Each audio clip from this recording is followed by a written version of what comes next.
Recently, I heard some conversation, obviously, with the government tax proposals to maybe change these rules in the last couple of months. Do you see this as a possible impact in the future? And do you have any insights? So that did get pushed into the Build Back Better plan.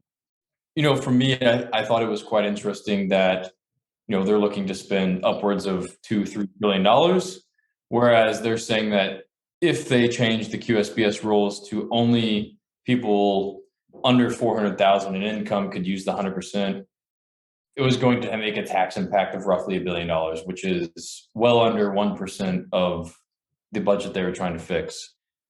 The cap gains team, QSBS expert team, and CARTA and other folks actually were working with lobbyists and government officials to try to keep that out of the Build Back Better plan. And so there was a ton of support for keeping QSBS. And when you think of the importance of QSBS, generally most people, I don't have the data to show this, but from what I understand and the people that I've talked to who have been on the cap table of a company and have had a decent exit, generally that money is recycled back into other startups and is invested towards growing our economy and investing in innovative companies.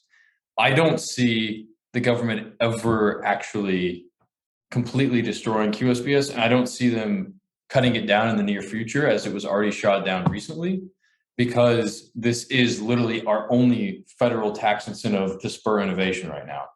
And I have an article on why QSBS is important, how much money it can actually save and create for the economy.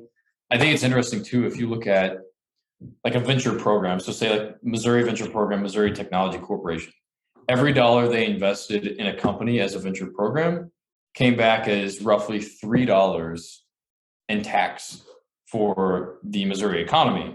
Now, it's the same thing with QSBS. When that QSBS dollar isn't taxed and it's reinvested in another company who creates jobs and sells products, has sales tax, payroll taxes, creates much more tax revenue on top line revenue for federal and state governments than taking capital gains tax on QSBS dollars. And so if this is continued to be proven, I don't think QSBS will ever be completely destroyed.